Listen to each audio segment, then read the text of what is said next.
বিসমিল্লাহির রহমানির রহিম। দর্শক, আজকে দেশ বর্তমানে বিদেশের কাছে বিক্রি দিয়ে রাজনীতি আসলে বিএনপি কখনো করতে চায় নাই, আওয়ামী লীগও চায় নাই।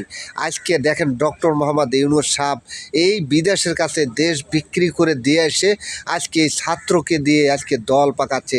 আজকে আওয়ামী লীগ নিষিদ্ধ করছে, কালকে বিএনপি নিষিদ্ধ করবে, এইরকমভাবে আগামীতে আবার জামাত নিষিদ্ধ করবে। কিন্তু বিশ্ব কখনো চায় না জামাত এই দেশের। আজকে জামাত শিবিরের পোলাপান, আজকে জামাতের লোক বিএমপি করতে করতে তারা গুজব লিক হয়ে গেছে বর্তমানে। আজকে বিভিন্ন জায়গা চাঁদাবাজি, আসলে চাঁদাবাজি কখনো বিএমপি করে না। বিএমপির আদর্শ নিয়ে আজকে বর্তমানে এই 17.5 বছর নির্যাতনে আজকে বর্তমানে মাঠে দাঁড়া আছে। কিন্তু আজকে বাংলাদেশে ভরাডবি এবং মানুষ আজ জামাত শিবিরকে কখনো ভোট দেবে না, সেইটা জেনেই কিন্তু তারা নির্বাচন চায় না।